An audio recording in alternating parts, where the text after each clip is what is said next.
Comeback for Vasilev and Lukic! A banger of a strike for Jovan Lukic's first MLS goal!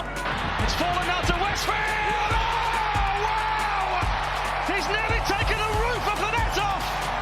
Philadelphia pounce again! Who gets his goal on his Union debut? The record signing! Off and running in his first appearance for the club!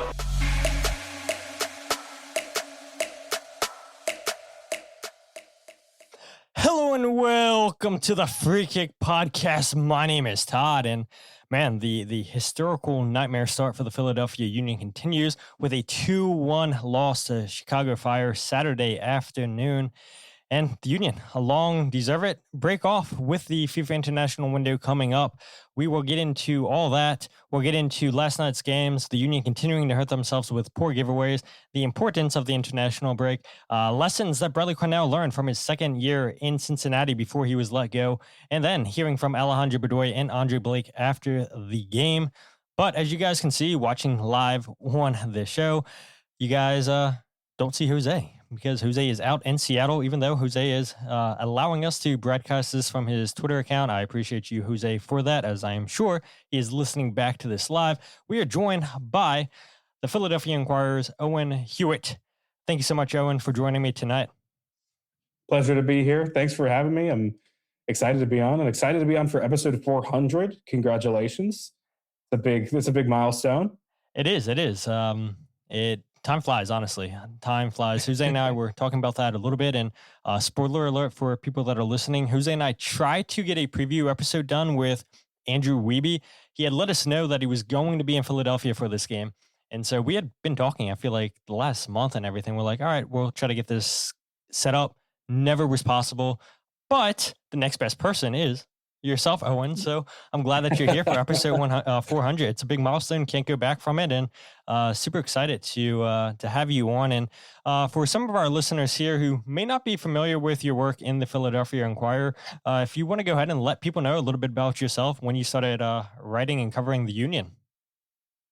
Sure. Yeah. So I've been covering the Union for a couple years now, more consistently since the start of this season and through the end of last season, doing work with the Inquirer. And then before that, I actually did a little work with Philly Soccer Now, just covering Union 2. And now it's, previews, gamers, working with the great Jonathan Tannenwald, and helping out with the desk's coverage of the Union and bringing more coverage to soccer around the city, and especially ahead of the World Cup. And so it's been great. I've been, on with them in a part-time capacity for about 3 months at this point, and I'm having a bunch of fun doing it. So, yeah, and it's, I guess, maybe not the ideal season or start to the season where, the fan base seems to be down, the players seem to be down, even though, they may say otherwise, but you can tell the mood in the locker room is a lot different than it was the first game of the season. And it's to be expected when you start the season 0-5. But yeah, it is nice to see, Jose and I talk about it all the time. We would love to have the local radio stations give more coverage to the Union. We have listeners of the show say that all the time in the comment section, and the Philadelphia Inquirer does a great job. And so we appreciate the work that you and Jonathan do, and like I said, really, really happy to have you on. And just to maybe give the fans a little bit different voice, Valerie came in here and said, "Oh, cool! I have enjoyed reading Mr. Hewitt's article." So yeah, look, somebody knows who you are, Owen. So it's always a good sign. Well, I appreciate that. Yeah, that's great. People are actually sometimes it's hard to know if people are actually reading it. So it's great. It is definitely good to get the feedback, and whether it's positive or negative. I mean, Jose and I feel like it's so many negative comments. People don't agree with what we say, but at least people are listening, and you don't have to agree with us, but to get eyes on yourself is always a positive thing. But let's go ahead, Owen, and get into this game last night. Like we had said, Philadelphia Union fall once again to Chicago Fire 2-1. Goal scorers being Hugo Kuipers in the 3rd minute of stoppage time in the first half. Alaski scores in the 7th minute of stoppage time in the first half, and then Jonathan Bamba scores in the 58th minute to seal the victory for Chicago Fires. And yeah, I guess for me, I mean, this is a historic bad form run for the Union. They've never lost 5 games in a row. This is the first time that the Union have lost the first 3 home games to start an MLS season. They have lost 3 straight home games in MLS before, back in 2012, but back in that Hart season in 2024, they had actually lost 4 straight MLS home games at one point during that season. And so, yeah, I mean, the Union are just breaking all sorts of records, getting close to breaking records in the way that you don't want to break records. And I think for me last night, when I'm watching that game, I think this was probably the Union's worst performance from open play chances. The best chances on the night came from set pieces. You obviously get the goal from Frankie Westfield's throw in into Alejandro Bedoya, who flicks it on to Orlowski. You have an Orlowski free kick. You have Bedoya hitting the crossbar in the first half from a header off of a set piece attempt. You have Nathan Harriel, who gets on the end of a Orlowski free kick in the second half of the game. Not able to put that one on target, which I believe does win a corner kick for the Union. But yeah, not much from the Union in terms of open play in this game. And that's kind of been the trend throughout this season so far, 5 games in. Yeah, I agree with you. And I had noted that, I was watching the game back today some, and I had noted that the set pieces looked a lot more purposeful, which was something that had been a problem over the first 4 MLS matches. But the open play runs, you're absolutely right. It doesn't look like that front line is really working right now. There were a lot of moments where things just seemed disjointed. You had balls played out from the back that were, too long, short, off target. And it never seemed like they were able to make that real decisive run. And even in moments where they did dispossess Chicago in the back, they weren't very opportunistic. They didn't have that touch that they needed to have. There wasn't quick action on the ball, which is something I feel like we've seen. You could say that about almost every game so far this year, is that it seemed like they really struggled once they had it. The one that sticks out in my brain is Indy Vasilev getting the ball turned over, or I think it was in the corner. It came out to Vasilev. Vasilev, he could take a shot. He passes it off to Westfield, and the ball just rolls way, way far for Westfield. And like, that's one of the better chances of the second half is that string. And that's a problem, right? Is if you're not getting those decisive sort of quick trigger moments in the attack in third when you've just turned it over, the system's not set up to score many other ways. So when that's not working, and it wasn't against Chicago, it's a concern. But I did think that the set pieces were of an improved quality and had a little bit more purpose, I thought, last night.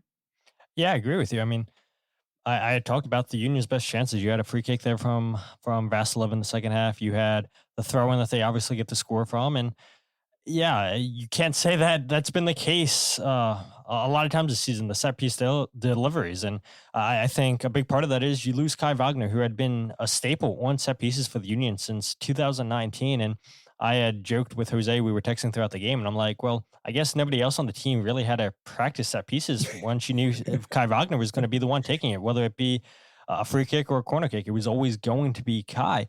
One thing that I thought was a little interesting is when Jeremy Raffanello comes into the game last night, I thought maybe we would see Raffanello take some of those free kicks because we've seen him in the past. He has a good ball, a good shot from out wide. And yeah, the Union just continued to allow Orlowski to take it. And I know Kevin Sullivan took a couple corner kicks on the night. And I probably would have wanted to see maybe Kevin a little bit more on. Force Brady to come off his line on one of his corner kicks, punch the ball out. And I was like, okay, well, at least this isn't a corner kick that's just getting claimed right away from the goalkeeper like we've seen so many times with Orlowski. But yeah, I agree. I think the set pieces were better. One thing that I was a little bit concerned about that I really hadn't been concerned about at all this season is the Union's approach in the second half. They finally get a goal in the first half in the season with Olaski's header, but the Union have looked so good every single game, whether it be CONCACAF Champions Cup or whether it be MLS play. They start the second half a lot better, and that wasn't the case last night. Owen, not many chances from open play, not many chances that really went promising, that seemed threatening to Chris Brady or Chicago. Yeah, I had also made note of that. We've seen this team when it gets, backed into a corner, they seem to press on a little bit and try and make something happen. And, it didn't seem like it was really working last night. I think I counted 2 or 3 chances maybe that were, could have been goals after Chicago went up 2-1 early in the second half. And yeah, it didn't seem like there was that real level of urgency, or maybe urgency isn't even the right word, but there wasn't a creativeness. There wasn't that kind of rush that we've seen from the Union, in the second half against Club America, or, a couple other times this season where we've seen them be really, really effective at creating opportunities. Whether or not those opportunities hit the back of the net, another question. But yeah, it was a little worrisome. I agree with you to see them not be able to kind of make that push in the second half. Yeah, and we can go ahead and switch topics to uh, something that's been a concern to me is the Union just continuing to hurt themselves, in my opinion, with poor giveaways. And Bradley Carnell, and we'll play the clip here in a bit, talked about the philosophy, this play style allows for mistakes to happen. You take risk, and soccer is a game of risk. And I agree with Bradley Carnell wholeheartedly, but last night, specifically on the second goal, Chicago did nothing. There was the Union. They hurt themselves. Ndinga has a heavy touch in the midfield, doesn't track back, and then it's a quick transition from Chicago on the goal. And I do feel bad for Frankie Westfield on that play, because he knows that the run from Kuipers is eventually going to come into the box, and he knows he has Jonathan Bamba in back of him. And so he's essentially defending 2 players, and it's, who do you attack? Do you go and attack Kuipers? Do you go and pay attention to Bamba? And Westfield steps up for a second thinking the ball is going to go to Kuipers, and then he realizes, yeah, this is going over both of our heads, and he knows that Bamba's behind him, and it's a great first time finish from Bamba there. But yeah, it's simple things. I feel like the Union just continuing to hurt themselves. 37 times last night they lost possession of the ball. 24 of those came on bad touches.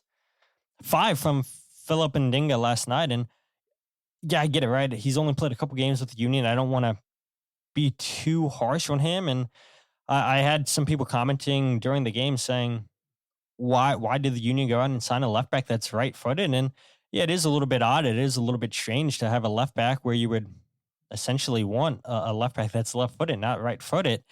And I'm not saying that's the reason why Ndinga gave up the ball. And Bradley Cornell, you could tell, was a little bit frustrated, saying that, we don't want to be outworked, and you got to hustle back when you make mistakes. And you didn't see a lot of that on the goal that they gave up for Bamba.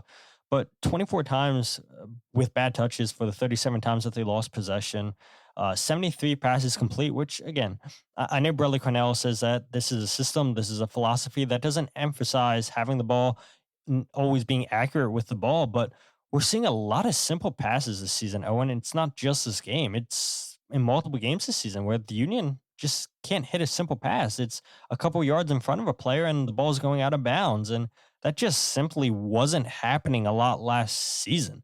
37 times against Atlanta, they lost possession, 34 against San Jose, 32 against New York City, and 30 times against DC United. And so as these games keep going on, the Union are losing possession of the ball more and more. And I do think that is a little bit concerning. And yeah, it's one thing to get the ball stolen off of you, but it's another thing just to take a heavy touch. And I get it that it happens, but to see that number rise every single game, for me, that's a little bit concerning when, yeah, it's not really so much the opposition hurting the Union, it's the Union hurting themselves.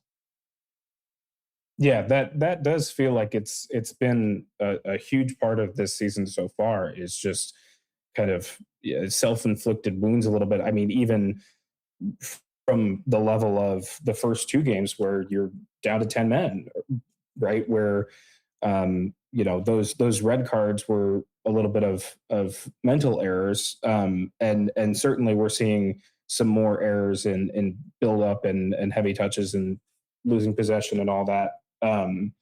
It doesn't feel like it did last year. And it's a very disjointed sort of approach almost, because there are pieces obviously that were moved, but systematically it should look and feel the same. And right now it doesn't quite have the same look and feel that you would expect of the system that we saw on display last year. And for me, I wonder how much of that is personnel change versus how much of that is the book being out on how to play the Union and kind of the best practices. And when we saw it last year, it was kind of new with a new group, and there was a little bit of fire underneath it, and it really felt like teams had a hard time keeping up. And it is not really felt that way this year, where it doesn't really feel like there's been a game this year where they've had firm control over a match in the way they might have last year. Yeah, and I think you hit on something where fans have called it out, saying that maybe the Union moved on from too many people. And Jose and I've said it multiple times that I understand from a business aspect, you're probably not going to get a high enough offer like that for Glesnes ever again. I know Jonathan Tannenwald had been bringing the drum the last couple of years to move on from Glesnes, and the Union probably would have done that in 2024 if they would have had a buyer. Nobody was simply willing to pay the Union anything for Glesnes after he had a horrible 2024 season. And to his credit, comes back and puts up Defender of the Year numbers last year for the Union. I would argue Makanya had just as good, maybe if not a little bit better of a season than Glesnes. But yeah, I mean, Glesnes has a strong season, and the Union cash in on a high offer from LA Galaxy. Todd Baribo simply wasn't going to get paid what he thought he was worth here in Philadelphia, at least. And so instead of losing a player on a free like you did a Julian Kranza a few seasons ago, why not go out there and get as much money as you can possible? DC United gave you an offer that was too good to turn down, and Kai Wagner has been very vocal for years, I feel like, talking about wanting to go back to Europe, and the Union finally get a offer that's legitimate, and Kai Wagner winds up going to the championship with Birmingham, and it's had a wonderful start. I know he's hurt now with Birmingham, but yeah, all those moves that the Union made make sense to me from a business standpoint, and I get it. Fans are like, well, don't you want to be competitive? And I think the Union thought, okay, look, we can go out there and replace these guys. We know they're not going to be like for like players. We want to get younger. We want to get quicker. It's going to take some time. And I don't think this coaching staff or players would have thought that it would have taken this long of time. But I'm sure we'll get into it at some point. The Union just simply haven't had full weeks of training because they've been playing multiple games a week with CONCACAF Champions Cup and MLS play. And when you change that many players, yes, practice makes a difference. Going over film, Bradley Carnell said on a plane is one thing, but seeing it, visualizing it on an actual field makes all the difference in the world. So, yeah, I do think you are probably spot on that. Yeah, it's a lot of new guys and still trying to get used to one another, learn the system that Bradley Carnell wants to play. But yeah, 5 games in a row, it's you would have hoped that they would have had at least a point by now, and not to have that, the only team in MLS not to have a point. Yeah, I think fans are justified being a little concerned. And it's difficult because you look at all 5 of those games, and you could maybe, except for Atlanta, you could pick out a couple moments that go different, and maybe we're looking at a team that's 2 draws and 3 losses, or 3 draws and 2 losses. They haven't been lopsided, but the Union haven't been in control, which I think is concerning. Yeah, super concerning. And the Union have been going behind often, and that really wasn't the case last year. I mean, Bradley Cornell talked about it. They put teams under pressure so many times last year, wore them out, and then the goals were coming for the Union. It's just simply not happening this season. And I actually think, too, Owen, up until we got into the stoppage time in the first half, the Union defended well against Chicago. I don't think Chicago really troubled the Union all that much. And then there was a couple moments. You had Andre Blake making a save in stoppage time. You had a block shot by the Union, and then the goal eventually comes. Chicago were building that pressure in stoppage time, but yeah, up until then, I thought the Union were pretty solid. And I think if Bradley Cornell and that team would have went into the half tied 0-0, they would have taken that. They would have had some breathing room, finally not conceded a goal in the first half. And yeah, it was not meant to be, conceding so late in stoppage time. But at the same time, too, yeah, thank goodness that the Union finally got a goal in the first half, because I can imagine that would not have been ideal for the team to go down 1-0, concede the way that you did so late in the first half. And to their credit, they don't give up. They fight back and get a goal. But I do want to play the first clip of the night. Bradley Carnell talking about the Union turning over the ball. And so we'll go ahead and dissect or give our thoughts on what Bradley said here in a moment. Well, and Dinger's just joined us, so I wouldn't say that is the main reason for a bad touch. I mean, a bad touch can get away from everybody, but what's the reaction about the bad touch, or what's the follow action? I always believe that that's the more important one. We have a game model that's actually quite you're allowed to make mistakes, and a soccer game is a game of mistakes, right? So unfortunately, we made too many mistakes with the reactions that got away from us, the follow actions to the bad pass or the bad touch or whatever it was. And then those amount, and every time, they get the ball in transition, it looks like, wow, danger. We turned them over top of the 18 3 games in a row now. We can't get shots off. We can't organize and arrange our feet and what have you. So it's 3 games in a row where we've won the ball on the 18, which is our bread and butter, right? And that's something that, then I go to the confidence factor, right? Then I go to the, are we feeling it right now? And sometimes you can score goals with your eyes closed and things are just working. But right now we've got to dig deep, and everyone has to make sure that, if this was not the MLS, if this was Europe, this is a relegation type feel, So 5 games in only, and then you flip over to the MLS, and you just got to get over that line and make the playoffs, right? So that's what this quest is now, to reshift the focus and to be really humble, because if we don't work for anything, or if we're not willing to work harder than the opponent, then unfortunately the results won't go our way. So there's a lot there that I think was pretty good from Bradley Cornell, and I don't want to speak for you, Owen, but I do think this is one of Bradley Cornell's stronger press conferences that we've seen in his time in Philadelphia. He was really open and honest throughout the press conference with his answers, and to his credit, we could have came in there and said a couple words and then left after a few moments, but he stuck around for 12 minutes and answered, I thought, some pretty good questions from everybody in the room. But he had hit on something that you mentioned earlier in the show, turning the opposition over at the 18, 3 games in a row, and not being able to get shots off. And that is, like Bradley said, their bread and butter. So many times we saw the Union turn opposition over in their own half, that close to goal, and within 10 seconds they're getting a shot off. It might not result in a goal, but they're getting a shot off, and it's just not simply happening right now. Do you think that comes down to simply, a lot of new pieces, or as Bradley had said, maybe it is a little bit of a confidence factor losing 5 games now in a row? I think it certainly could be a share of both. I can't imagine that anyone in that attack is feeling particularly good about the way this season has started, and the lack of goals once you exclude the opening round of the Champions Cup. But I think there's also a huge part of it that's just, it doesn't seem like there's anyone on the front line that feels super confident to convert that turnover into a shot right now, or have the ability to make that quick turn, make that snap decision, the quick action, the follow action. One of the other things that Carnell was talking about in that clip.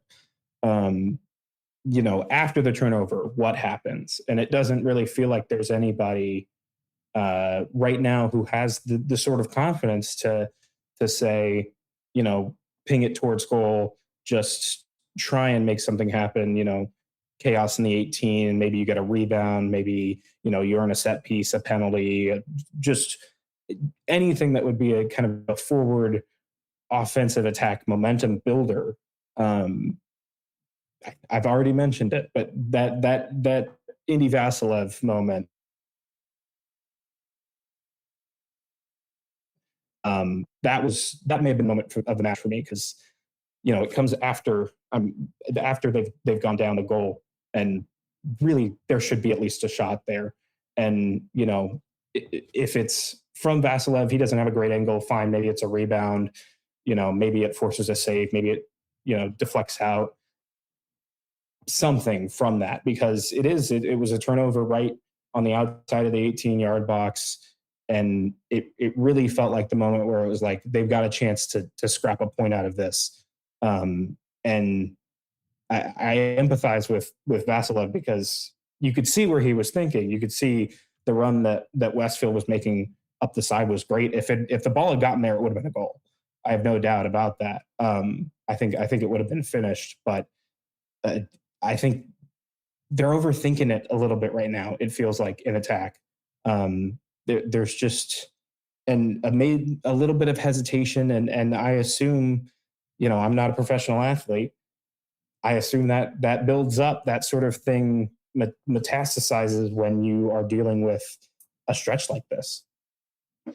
Yeah, I agree. And fair play to Bradley Carnell saying, if this was Europe, this would be a relegation type feel after 5 games. And he's spot on. But that is the beauty of MLS. It's like, Bradoria said it after the game, it doesn't matter how well you start, it's about how you finish. And anything can happen in playoffs. And being Americans, we know that's how it works in any playoffs. And last year, I don't know how you felt, Owen, but we've seen throughout the history of MLS, being the number 1 seed could be a curse. And so many teams struggle winning the Supporters Shield, trying to go far, go on a deep run in the playoffs, and it simply doesn't happen. And so, yes, you always want to win trophies. It's great that the Union won the Supporters Shield, but yeah, maybe there is a little bit of a curse just seeing how often teams struggle after winning the Supporters Shield. And there is something to be said about the consistency throughout the whole season. But once you get to the playoffs,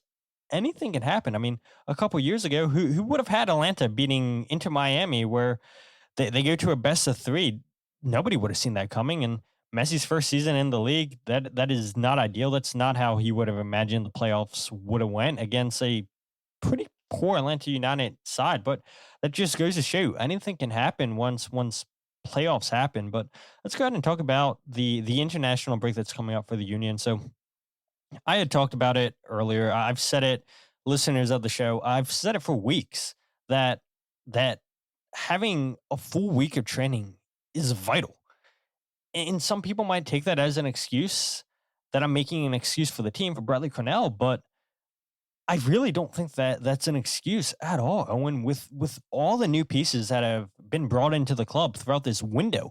And it would be one thing if the Union, I'm sure they would have liked to have got all their business done at the same time, but that's not how these transfer windows go. You get players in at different times, and the Union are no different. And so Ndinga being the latest player brought in, but the Union are finally going to have a full 4 weeks, we should say, of training now with no more CONCACAF Champions Cup. The international break coming up, essentially 2 weeks of training. So this is what Bradley Carnell said about the international break and how this is an important restart for the club. Well, I wouldn't just say a reset. I would say, it needs to be a calibration. I would say it needs to be an assessment of, like a critical analysis of where we are currently and what we need to do.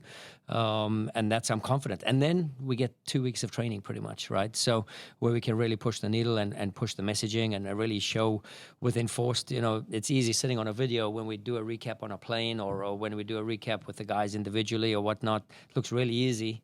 from my office or what have you. But when you do it on the field, it makes so much more sense, and you can push it in a really different way, in a practical way, so the players feel it and actually can try and get that sort of, those automatic responses that we feel that are lacking right now. So, Owen, how important do you think these next 2 weeks of practice are going to be for this team? Having 4 weeks of practice for up until, I would say, League's Cup, until they start another competition in August. Yeah, I think that's huge, and I think it's an important thing to remember about this start in comparison to last year. Is, last year after 24 had finished, there weren't many fixtures on the calendar outside of league play. There weren't any fixtures on the calendar outside of league play as the team started its season last year, and I think that makes a huge difference when you are entering a season with pieces that have come in at separate times, and like you said, all that business didn't get done in the same window, or not. It did in the same window, but not at the same time. There were, staggered introductions for those new pieces that have come on. And so I think it is huge for this team to kind of get, almost 2 weeks before it has to play again, to kind of get to know itself a little better. That seems like it'll be a real help. And I think we heard it from Carnell, and we certainly heard it from Bedoya post game that, I think he was saying it couldn't come at any better time. Like, they need it. It seems like maybe the best thing for this team to block it off in a 5-match sort of stretch, as Carnell said, that they approach. Seems ideal that you would have this 5-match stretch kind of physically barricaded by 2 weeks worth of downtime and not downtime, but training time. And then once you get to Charlotte, it's a new slate of matches. I think that will be crucial for them. And I think a lot will be told about this season and its direction once we get to the other side of this. Are we seeing something that looks like what we've seen over the past 5 weeks, or are we going to see something that looks different? I think that's a huge indicator for how this thing is going to go. Yeah, you're spot on. I agree with you. And the one thing that I've tried to tell fans, and fans can have their own opinions and everything, but nobody wants to see the Union get knocked out of competitions. You want to go as far as you can in competitions, but getting knocked out of CONCACAF Champions Cup, now you get that full week of training. And so what I've been saying, okay, well, now you have no excuses. You just have MLS play to look forward to. You're going to have 4 weeks of training, and you can dial in those little details that maybe you couldn't do with multiple games during the week. And so for me, this next month, if things continue to go on this downtrend, yeah, I would expect people to be maybe a little bit more vocal, whether it be the players, whether it be fans, whether it be whomever. If people want to judge the season in the next month with just MLS games, I would totally understand that, because let's face it, Owen, 10 more games to go, and then you have that long break because of the FIFA World Cup. And yeah, you would have loved to have got some points before you head away to this international break. And yeah, Andre Blake, I know, is probably upset leaving the way things are with the Union, and he has a big game with Jamaica coming up, and you could argue this is his biggest game of his career. He's played in some big games with the Union, some big games with Jamaica, but maybe none bigger than trying to qualify for the World Cup with his home nation. And so you had mentioned Alejandro Bedoya talking about the break. So here is Bedoya post-game after the Union's loss to Chicago about that break coming up. Yeah, I mean, shit, yeah, absolutely. Like I said, we need a mental and physical break, I think, from how we've started, and just make sure that we can finally put in a proper week of full training. we haven't been able to do that. We haven't been able to properly work on things because of the Champions Cup. You know, so games every midweek. So training has just kind of been a lot more, maybe some walkthroughs and, you know, trying to protect guys' legs and stuff like that. But now it's time to turn the page. We're out of that competition. The focus has to be on league play now and make sure we get some proper training sessions in. And like I said, we'll see who's up for it. And Bedoya has always been vocal, just like Kai Wagner was here. I mean, two of the more vocal, louder leaders in that locker room. And Bedoya, too, at one point during the talk said, you know, if he really said what he wanted to say, he would probably get in trouble. And you could tell Bedoya was frustrated, but he came out there, faced the media, even though I'm sure he probably didn't want to. None of those players do when you lose 5 games in a row. But yeah, to their credit, they go out there, they answer questions, and they're honest. And we'll hear from Bedoya and Blake later on in the show, just this 5-game losing streak, just having, how do you fix it? How do you stop it? And so, yeah, both guys very frustrated, both guys going through this for the first time in their Union career. But as Bedoya said, this break couldn't have came at a better time. Union players that aren't going on international duty will still be here, obviously training and learning. And we did hear from Carnell during the week that Alado was away from the team for personal reasons. I know Joe Tanzi came out last night and said that that was due to Alado, sources told him, turning up late to training. I saw Jonathan Tannenwald said on Blue Sky that there are other instances too, and we'll see if that comes to fruition, comes to light. But Alado is one of these players who the Union paid $4.5 million for. Carnell said they hope to welcome him back to the team soon, and he's a player I think that could use all the training, all the connection that he can use. He's 20 years old. Carnell's done a good job reminding the media, reminding the fans that, hey, look, we're going to be patient with this guy. It's a new team for him, a new style of play for him, a new country. He's 20 years old. Let's relax for a bit. And Carnell's talked about simplifying the pressing cues and changing the formation just to try to get him linked up as comfortable as possible. But yeah, he's a player I'm looking at, Owen, that could very much so benefit from these 2 weeks of training before they head down to Charlotte. I think he's a prime candidate for a guy who will hopefully get a little bit, a little bit of that learning under his belt during this break. And I don't think there's any player in the attack that is going to, not benefit from a little more time to get some connection and, kind of link up and figure out what the attack needs to be.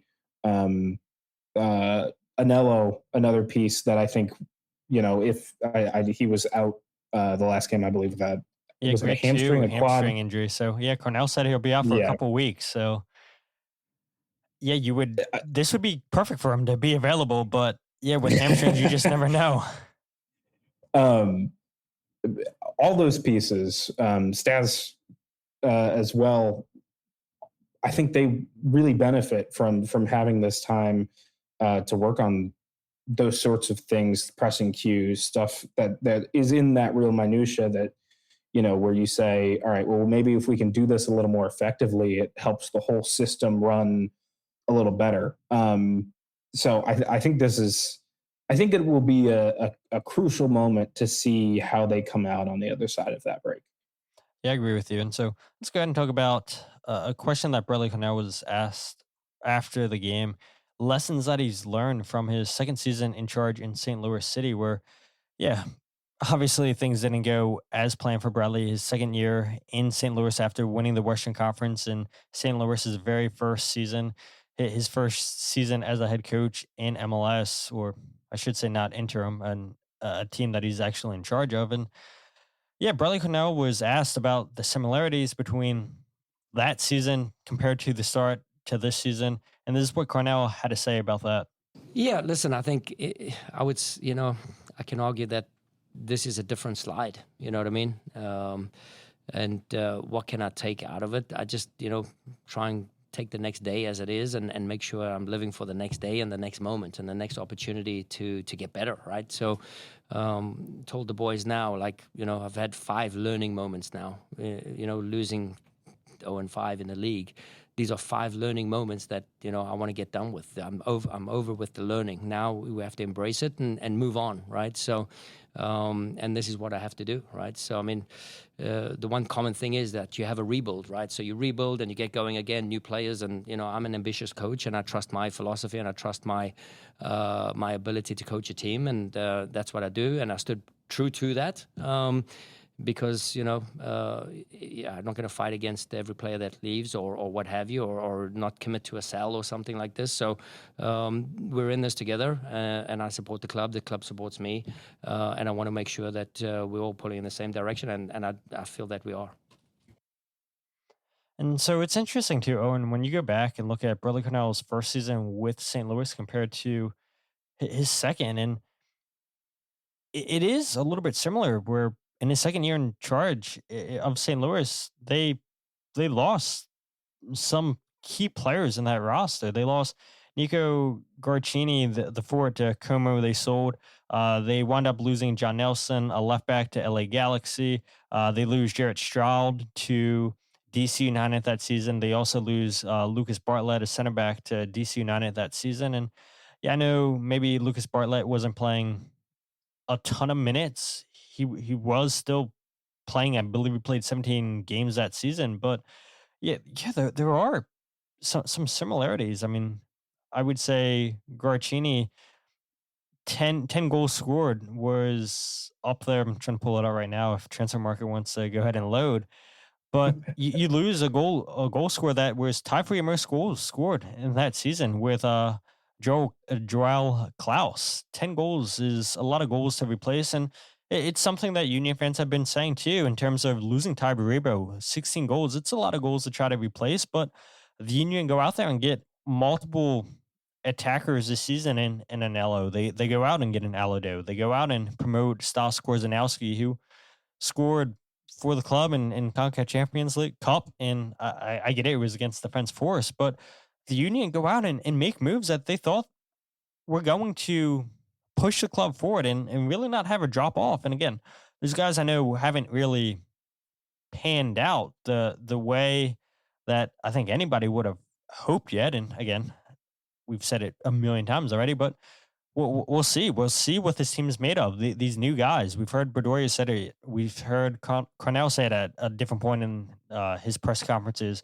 Yeah, this is where we get to see boys turn into men. Who's going to step up? And so, yeah, those new players, you do have high expectations, and some players aren't meeting those expectations right now. And so, yeah, some similarities where St. Louis got rid of players that were key core players for Carnell in his first season, and now he has to find different ways to adapt in his second season, and now he's having to do the same thing here in Philadelphia. And you kind of feel bad for Carnell a little bit, where yeah, he has these players, but you heard him say it there.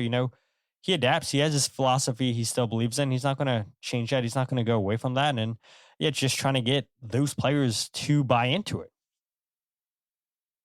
Yeah, and I thought it was very interesting to hear him say that, it's a different slide, because there are so many points of comparison that you can make between kind of year one, year two, whether or not they're completely warranted or direct is a separate question. But I thought it was interesting to hear him say that, for him it's different, and he's valuing every opportunity, and taking them as learning moments. And as good as learning moments are, you don't learn from them until maybe you find some results. But I thought that was very interesting. That really stuck out to me. Sitting in the room was just, he didn't seem super eager to make any direct comparisons, and I understand it in the terms of situationally it's different, right? Maybe there are some similarities, but just on the baseline of one was here, one was there, different clubs, different players, different, major differences in those aspects. And I thought it was interesting to hear him say, how committed he is to the club, how committed the club is to him, and kind of that he feels that they are both pulling in the same direction. I thought that was interesting on Wednesday night, or on Saturday night, excuse me. Yeah, I agree with you, and I said it earlier in the show. I thought this was one of Bradley Carnell's stronger press conferences. He was open, didn't shy away, didn't hide from any questions asked. And I respect managers, whether it be soccer, baseball, football, basketball, whatever it is. These guys are obviously talented. They got in these positions as head coaches at these different organizations for a reason, and a big part of that is their philosophy. And so, on one hand, I understand why coaches don't want to change away from that philosophy, get away from that philosophy, because it's what got him there in the first place. Look at Wilfried Nancy, did not want to change away from his playing style in Celtic, cost him his job after a month. We saw it with Eric Ramsey with West Brom, gone after a month, after he had a successful season with Minnesota United a year prior. You look at Ruben Armorin with Manchester United. He gets let go, and he said, "Yeah, I'm not changing my play style. I'm not changing my tactics. I was successful in Portugal with this, and yeah, it obviously didn't fly in the Premier League. Manchester United let him go, and now Manchester United are having a better season with Michael Carrick than they were with Ruben. And so, on one hand, I had said I totally understand. Your philosophy is what got you here in the first place. It's what's got you jobs. It's what's going to continue to get the jobs. But at the same time, if results aren't going your way, you gotta tinker with things. You gotta change things up a little bit. And I can remember I was on a St. Louis show last year when the Union and St. Louis played, and they had asked me, "Well, does Carnell seem like he has a plan B, a plan C, a plan D?" Because he didn't really have that in St. Louis, and they believed that's why Carnell had lost his job eventually. And I said at the time, "Well, it doesn't seem like he needs a plan B or C or a D, because the Union are just getting off to a flying start." I mean, you put up 4 goals against Orlando City the first game of the season. The home opener against Cincinnati, you put up 4 goals too. And it's like, how much of a philosophy do you need to change? And yeah, it's easy to say that now in the second season when you're not scoring goals, where now you're conceding goals, which you didn't do a lot of last season. You haven't got a win yet this season. You haven't got a point yet this season. So yeah, it is fair where fans, I think, start to question Bradley Carnell's tactics, his philosophy, and everything like that. But I lean towards a lot of new players, a lot of new faces. Give them time to work out what Bradley Carnell's wanting to coach. Obviously, it worked for Bradley Carnell last year. Won them the Supporter Shield. It won Bradley Carnell in St. Louis City, the Western Conference, his first season there. So obviously, his style does work.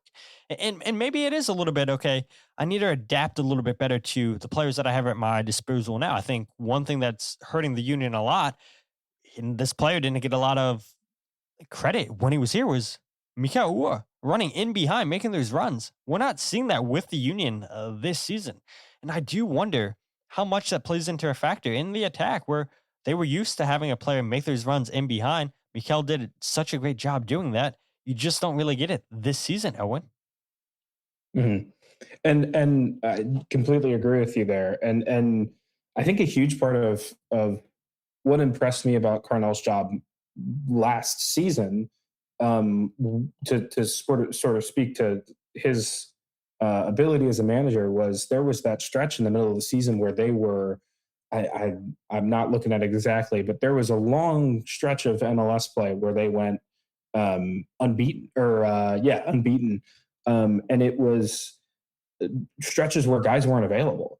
And, there were piecemeal lineups. They were, figuring out, can Ale Bedoya play at left back? Can, we don't have Ty Barrivo. We don't have Nate Harriel. How can we, we don't have Quinn Sullivan. How can we push that all together? And in many instances, they were able to cobble together lineups that worked and that got results. And so it's interesting and maybe in a bad way to see it flip to this year, where you have some of those problems, where you don't have the players that you maybe expected to have when they went out of the playoffs last season, but you're not putting together lineups where you can get a result. You can, even if it's not your best 11 out on the pitch, or even if it's not the 11 that you envisioned starting when, at the start of the season, you can still go out there and scrap through a result. And that to me is really concerning this year, is kind of the start seems to be the opposite of what they were able to do through last season, and keeping results flowing, even when, they needed to swap out pieces and make those sorts of changes. Yeah. And one last thing I'll touch on real quick before we hear from Bedoya and Blake is I was a little bit surprised yesterday when they always announce the lineup and then they announce the coach. We heard a boo for Bradley Carnell. I was shocked, honestly.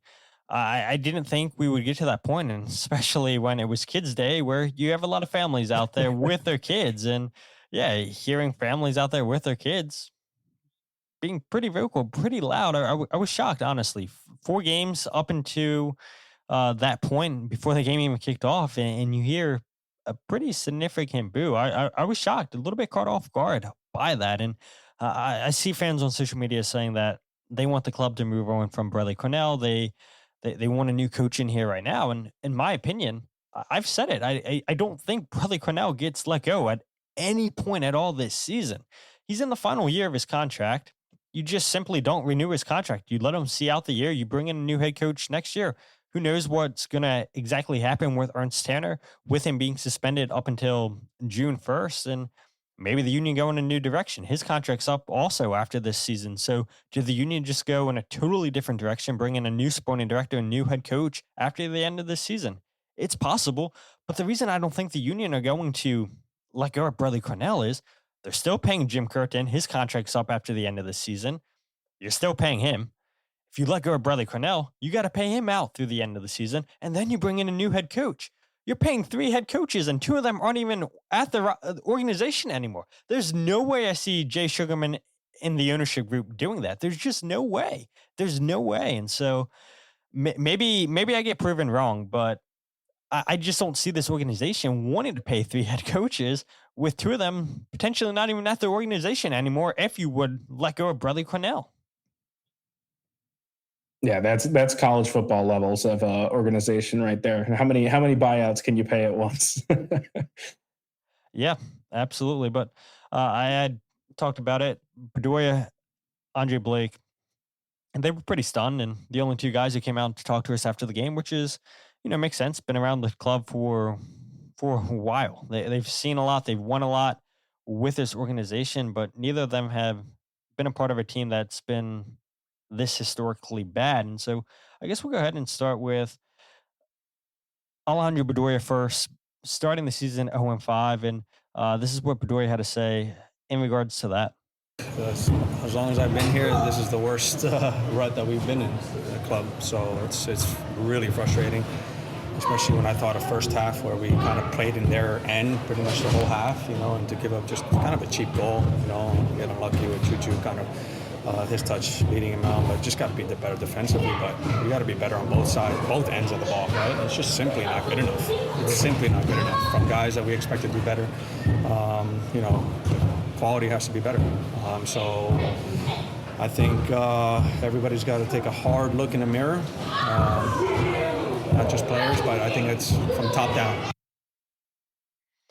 Yeah, and Bedoya, again, he's a guy who gets passionate in his answers, and he's a guy who's not going to shy away from any sorts of questions. And he's a guy cares so deeply about this team. And we saw at Owen last year, talking to Bedoya towards the end of the season, how much he won MLS Cup. He wants MLS Cup so bad, and he had said he's coming back because he wants a chance at MLS Cup. And this is a start to the season that I'm sure him and everybody else on the organization could never have envisioned something like this going. And yes, you move on from players, but you still have an Andre Blake, you still have a Jovan Lukic, a Danley John Jock, and Alejandro Bedoya, players that have been vital were vital to your team last year, vital to your team in the past. Frankie Westfield had a big season last year. Nathan Harriel had a big season last year for the club.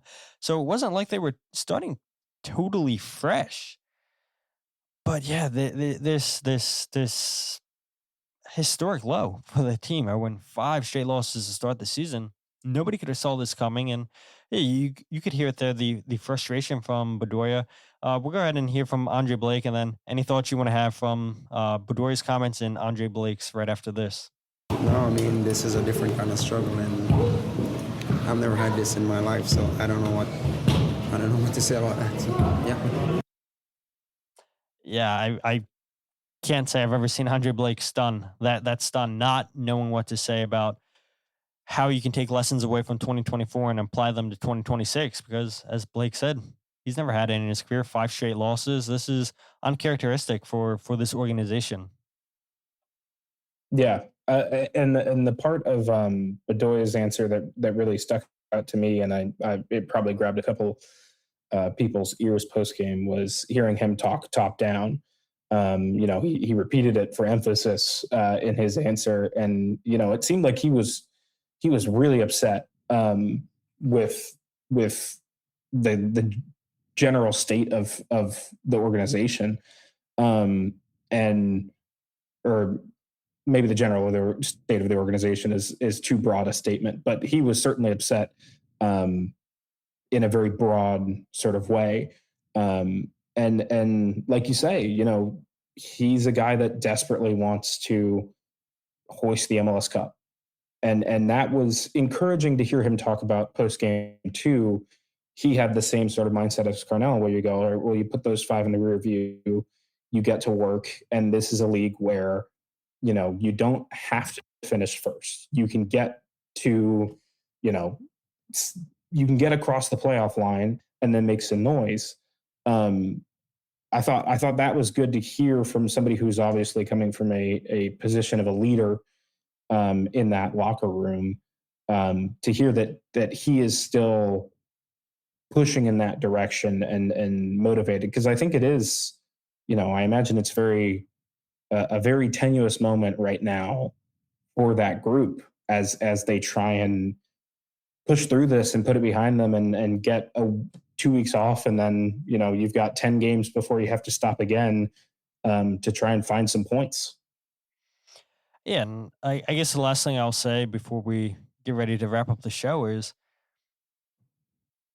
yeah, an 0-5 start's concerning. I don't think it's the end of the world. I really don't think it's the end of the world. And I tend to think that I'm a lot more positive than a lot of people. And I said after this next month, if things continue to fall the way that they're falling, if you want to be negative, if you want to start being harsh, critical, I think that's fair. But I want to see what this team can do with a full week of training. I want to see what this team can do once everybody's back healthy. I want to see what this team can do. The transfer window is not closed yet. Do the Union go out and get one more players in? We know they have a lot of GAM. They have money available. They have roster spots available. Do they go out there and get a piece in before the window closes to help them make a difference, to maybe get them on the right track?